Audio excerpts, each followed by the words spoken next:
Welcome back to another episode of the Sober Spartan podcast. I'm your host, Andrew Nichols. And in this podcast, I like to talk about different things that I've learned on my over 10-year journey of being sober. So, different tools that I've come across, different learnings that I've had the opportunity to learn and then implement into my life. And I just want to share that information with other people that could be struggling with either getting sober or staying sober. So in this episode, I'm going to be talking about 4 different things I wish I knew when I was first starting my sobriety journey. So the number one thing, the first thing that I would say here is environment. And so environment plays a huge role into your ability to stay sober. And the reason why I say that is because for me personally, it took me a few times to get it to stick. And I spent a bunch of times doing the same thing. Like we talk a lot about something we call insanity with sobriety. And what that means is doing the same thing over and over again, expecting a different result. And so I kind of got stuck in the insanity, and I ended up noticing a pattern within myself and also with other people that environment kind of held you back from keeping any long-term sobriety at all. So that's kind of what I've seen. And so some of the things that to kind of look at are just like do an audit of the types of people you're hanging out with, the type of places you're um, kind of frequent, stuff like that. Because at the end of the day, if how the saying goes, you're the average of the 5 people you hang around with most. And so if you're hanging around other people that are drinking lots to excess, they're also alcoholics, or they also could have a problem with alcohol, or just even people that could are not supporting you in your journey in sobriety, and they're kind of egging you on and getting you to drink. Because I've had that too in my past. Like one of the time before the last time I stopped for good, I ended up stopping for about 4 months. I was training for the Tough Mudder. This was back in 2010, and so I was doing really good. I was feeling great. I was like the best shape of my life. I was working with a personal trainer, that kind of thing. So I had a good 4 months under my belt, and then my birthday rolled along, and then my friends at the time, they convinced me to go out and just have a drink. But it one thing led to another, and it wasn't just one drink. It was all night drinking and doing drugs and not sleeping, which usually for me, that's usually how it turned out. So I ended up going back and drinking for another couple of years after that before I ended up getting sober for the last time there. So that's a big thing to consider. And I'm not saying like your friends or anything like that are bad people. It's just maybe at this point in your life, if you're looking to get sober and they're holding you back from that, then it could be something to kind of think about and maybe find other friends, right? But if they're still drinking and stuff, but they understand that you need to get sober in your life and they want to help you with that and support you on your journey, then that's a different thing. But that's kind of what you'll go over when you do your own like kind of self-reflection, your audit of your either physical space or the people that are in your life, right? So um another thing that I would say on the environment piece is like again getting getting around people that are an example of kind of how you want to be and how you want to live your life. So one of the things that I did when I first got sober, I ended up getting into an AA group, and I would recommend that for everyone, whether it's something you want to stick with long term or um, just use it in the beginning of your journey to be able to meet new people and learn more about what alcoholism actually is, because it helped me a lot. Like I came to a lot of realizations in AA that I would have normally came across if I hadn't gone. So when I first was going into AA, my first like my expectation going in was I was going to be able to learn to drink in moderation, which I found out later that that wasn't the case. Um, and so the way that I found out is because basically what AA is, and I actually thought it was a cult or something in the beginning, so I was pretty skeptical, but I got some people convincing me to go in, which was good because I don't know if I would have been able to be sober as long as I have been if I didn't have that foundation with starting with AA and being around more like-minded people. But basically going in there and being around like-minded people, what I did was I was listening to different stories and stuff like that of people who were further along in their journey. So I heard stories of people going back out, like relapsing, and it was a big mistake, right? And so at that point, like I was saying, I started seeing patterns and stuff like that with my behavior and behavior of the people, and I kind of consolidated this later on. I just had like an inkling of it at the time, but it was like reinforcing, like, okay, I can't go back out, right? And I'm not going to be able to learn to drink in moderation or anything like that. So the stories in there are just absolutely huge because it's like other alcoholics that have the same type of thinking, um, that you get to listen to, right? And you don't even need to say anything if you don't want. Like the first little while when I was in there, I didn't say anything. I just sat and listened. But it is a good environment to start off getting sober, right? So that's definitely think about your environment when you're hopping in and you know you got a problem and you're like, I need to change something in my life, right? So environment's huge. Number two, and this is another, I think all these are going to be pretty big, but something that I would want to know when I was first getting sober, and this is something that took me a long time to kind of realize, but you're pretty much going to need to create a new identity, um, because if you've been drinking for any period of time, you eventually build different habits and routines and rituals and stuff based around the alcohol. So a lot of the time when shit hits the fan, stuff gets tough in life, you're going to fall back on the booze instead of like having other tools and stuff like that to use to be able to get through the tough shit in life, right? Like you're going to run away to the alcohol. And that's kind of what I did. And that's what a lot of people do when they're in the problem, when they're uh, still drinking. So you kind of want to sit down and do some deep reflection into the type of person that you want to be. And then if you figure out like who you want to be and align it with the fact that like, drinking's a problem and you don't want to drink anymore, with that alignment, it makes things a whole lot easier and there's a lot less friction staying sober, because then you can just basically make your decisions around that. You can be like, okay, does this behavior, this action or way of thinking align with the person I told myself I wanted to be? And if it doesn't, then you got to change that thinking, you got to change that behavior, and then align it back with the person you want to become. And so it makes a lot of decision making a lot easier. And then another thing about that too is like when you get into that new identity, when someone asks you if you want to have a drink, you don't just say like very weak statements like, oh, I'm trying to quit, I don't want to drink right now. Just like stuff like that. And it's like when you have that identity of someone who doesn't drink, like you're not a drinker, then you can say, oh no, thanks, I don't drink. And you can be confident and sure that like that's who you are, right? Not like this flimsy, oh, I'm just trying to quit, because then that way you could justify to yourself later, oh, I wasn't even really trying. So it's just another justification, because the way I like to explain alcoholism, especially with me, is it's like having a little devil on your shoulder. So when you get places where you're relying solely on willpower, then like that little devil's gonna be tripping in your ear, and then you'll give in to having to drink a lot easier than if you're building these different things into your life, like this identity.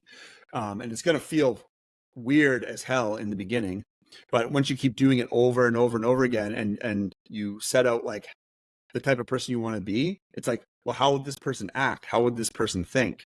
And then if you do that on a daily basis, you act like this person would act and you think like this person would think. It feels weird in the beginning, but then it would just be who you are. And that's your identity. You're a person that doesn't drink, and you're a person that does X, Y, Z, whatever type of person you want to be.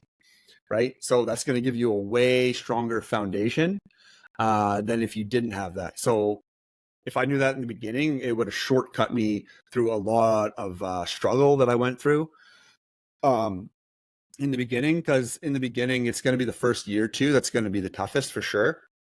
And then another resource that I would recommend reading around identity and stuff, like there's a few of them, but one of the ones that kind of hit home for me and was like something that really impacted my life, it was a book called Atomic Habits by James Clear. And so in the book, he talks about how to form different habits and stuff like that. And then he has a piece in there on identity and how important that is to be able to form new habits and stuff like that, right? So that's definitely a resource that I would look into if I were you. And you, again, you want to give yourself the best possible. You want to put yourself in the best possible situation for you to able to achieve lasting sobriety, right? Because it's definitely something that you need to. It's a process, and it takes time. It doesn't just happen overnight. So you definitely want to implement different things and learn a lot more about it and stuff like that. So I think that's a good resource for you to take advantage of. The third thing, it has to do with how you think about sobriety and like the time horizon that you think it on. So you want to think about sobriety on a smaller time horizon. And so the way that I ended up thinking about it when I first got in, it like was almost overwhelming for me because I was thinking of it at a very long time horizon. And it was like, okay, so I'm going to be sober for the rest of my life. I'm never going to drink again. And just in that moment and at that time, because like as you'll find as you get sober and stuff, like you're going to develop a way different way of thinking. Like you kind of going to need to. But like I would think about it like on that time scale, and it would just overwhelm me, right? But what I ended up learning was just to chunk it down, so that way it's something that's more attainable for you. So it's not just like this overwhelming, like big giant task, right? It's like now you have this bite-sized little pieces of it. So, and you'll hear this a lot in the sobriety space. Take it one day at a time, right? And so you'll have that small achievable goal. You're like, okay, I'm just going to stay sober for today, and then I'll just do that again tomorrow, and then you just keep doing that, and then eventually you got years under your belt being sober. And there might be even instances, and I know this has happened with me too. It's like I have to shrink the time horizon on how I'm thinking about being sober because sometimes I went through some shit that's like stressed me out like crazy, and I needed to decrease that time horizon that I was thinking it on. So even a day was too much for me. So I had to go down and I had to move down to the minutes, right? Get really granular in how I was thinking about it just to get me through.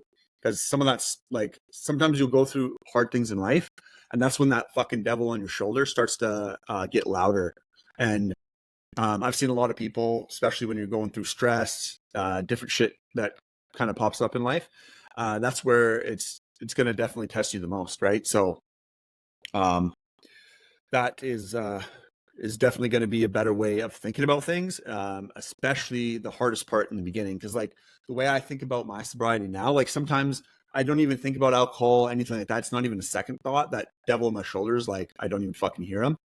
But other days, like sometimes when I'm going through the shit in life, sometimes I need to actually like literally be intentional about how I'm thinking about things and like my actions and everything like that, right? Because you have to really be internal sometimes with how your mind works and to be able to get through all the tough shit that you're gonna have to deal with just in life in general, but on your sobriety journey. So I've had to like super fine tune some of that stuff. But anyways, the next thing I want to talk about, the last one here, number 4, it's going to be prioritizing your health. And the reason why I think this is super important, especially when you're beginning your sobriety journey, is because typically you're going to feel like shit, and you might even not notice how bad you're feeling because that's just your baseline, and you've just felt like shit for so long that you don't know what feeling good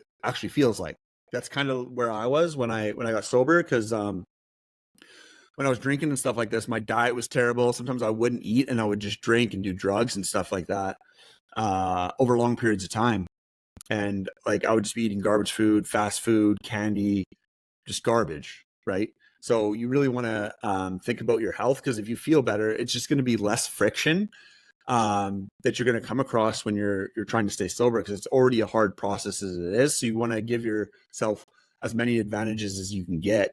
So that way you don't fall back and relapse and stuff, right? Like because it might not like when you first decide to get sober, like I was saying before, I went through a few times before it actually stuck. But you want to try to limit that because there's been lots of times where I've seen people go back out and they ended up dying right? Because that's a real possibility if you go back out, especially with the drugs and the fentanyl and shit that's in cocaine and like all the other drugs and stuff like that. Like it just, the risks are definitely there for that. So it's just something to keep in mind too, to like don't beat yourself up if you do end up relapsing or anything like that, but you have to get back on the horse and you have to really go through some of the stuff that I'm talking about here to be able to fully equip yourself to be able to seek lasting sobriety, right? So when we're talking about prioritizing your health, I usually like to put it into 3 different buckets. So that's sleep, diet, and exercise.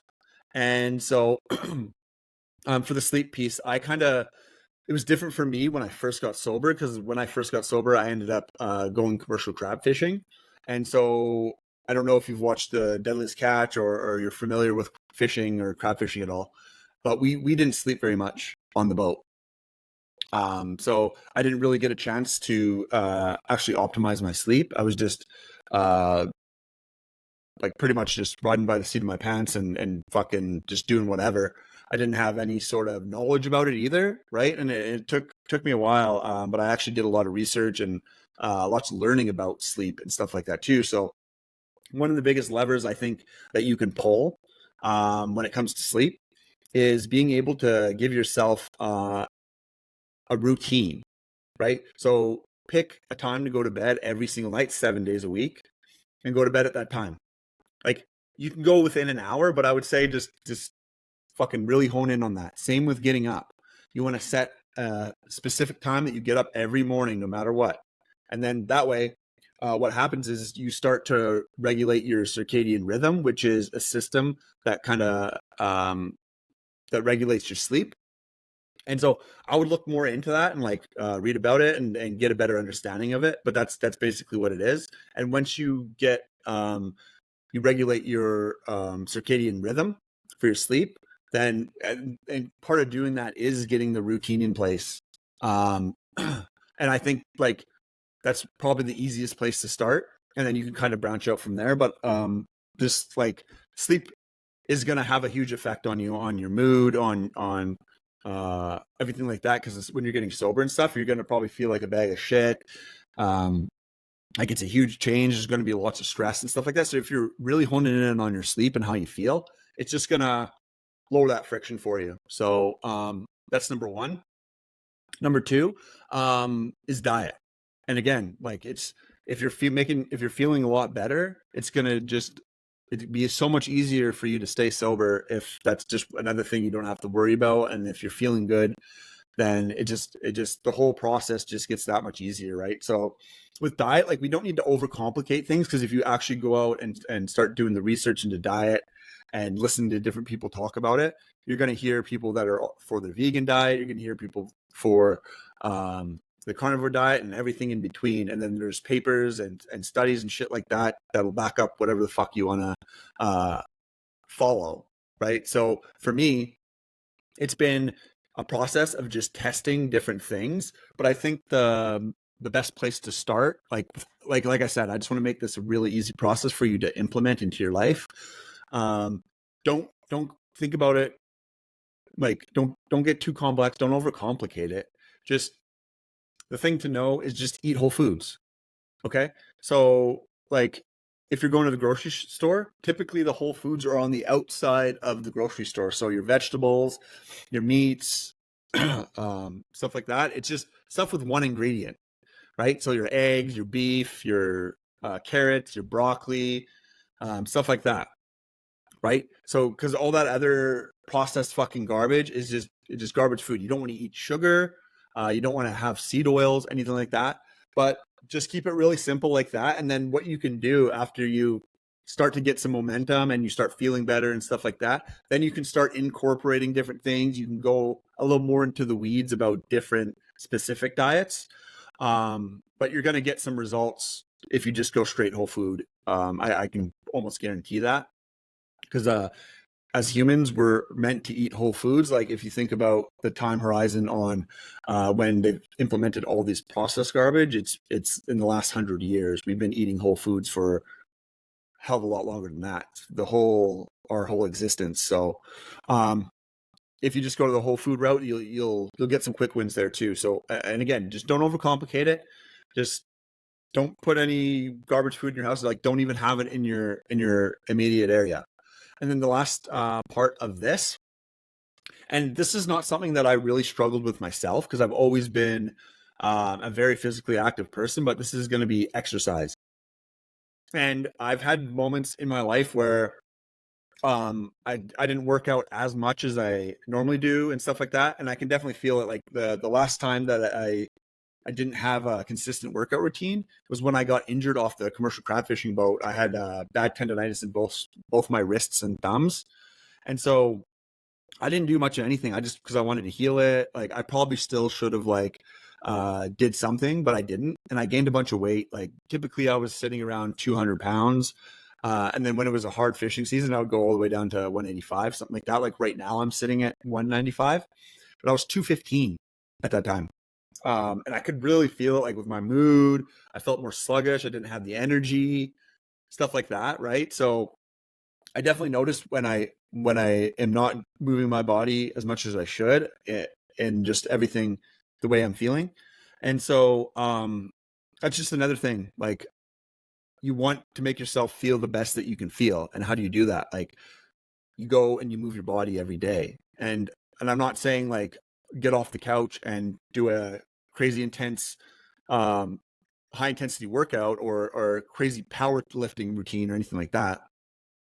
Like, we're all going to be at different parts of our journey in different things, like especially in exercise. And if you haven't really had a exercise routine or you haven't done it in a while, I wouldn't suggest just going full bore at it. Like, I would probably just like implement something, because what you're going to want to do is just get consistency into anything, right? And once you get consistent with it, then you can start branching out and trying different things and stuff like that. But I think um, if you want to think about the longevity of actually doing this, you're going to want to get consistent. And how to do that is just doing something every single day.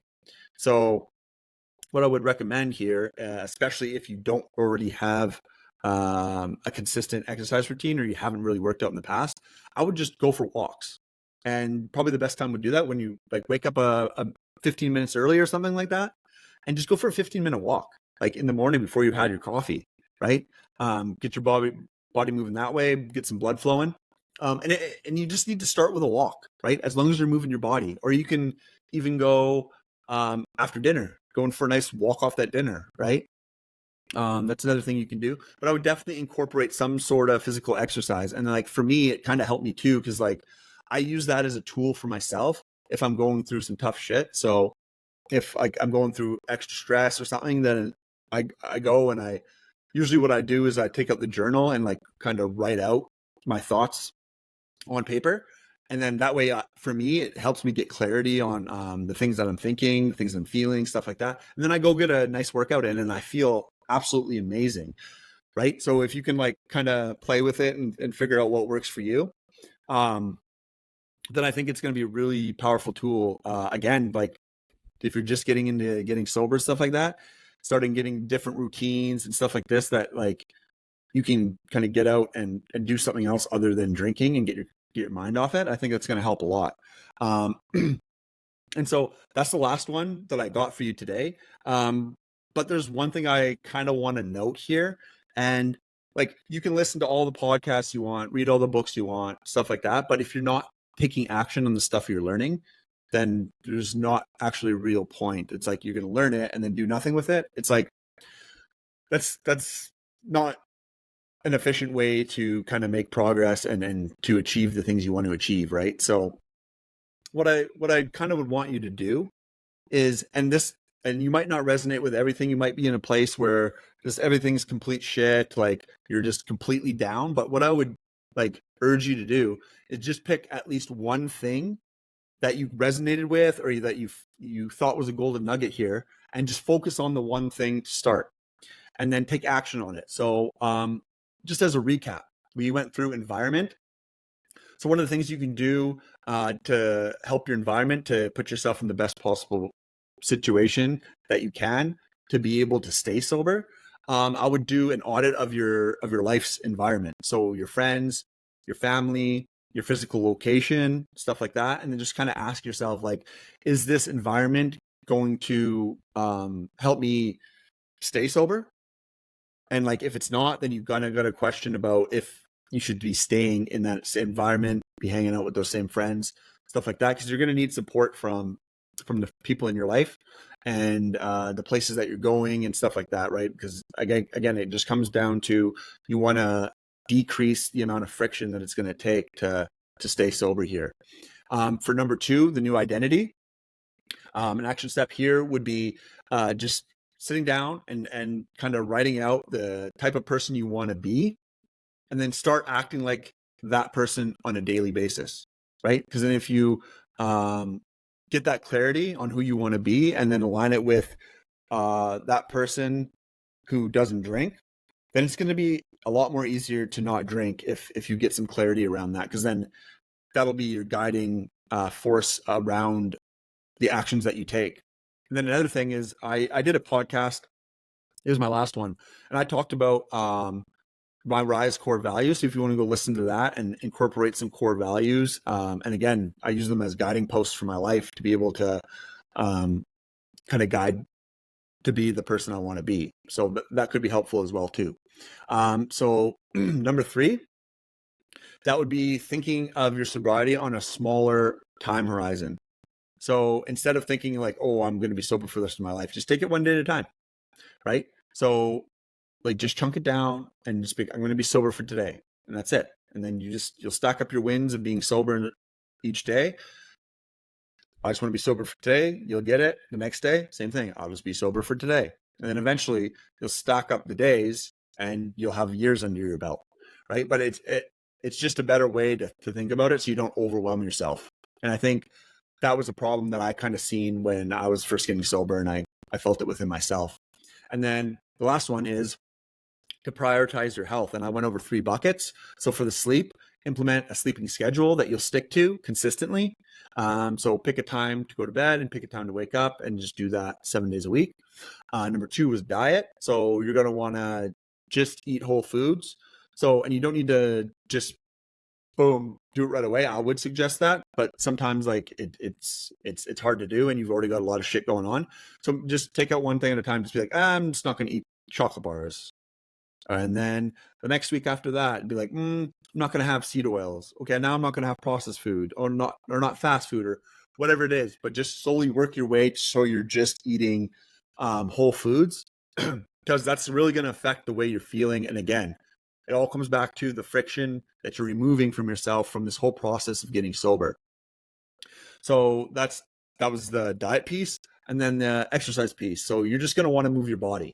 So whatever it is, go at your day with the intention to do something to move your body. So whether it's just walking, or if you already have a physical background and stuff like that, get into the gym. Like go pay for that membership or something like that. Or even if you don't have the money at this stage to go pay for a membership or something, you can do all kinds of body workouts, stuff like that. Look for something on Google. Google's your friend. It can help you come up with a lot of different stuff like that. So my challenge for you after listening to this is just to go implement one thing minimum that resonated with you from everything that I spoke about here.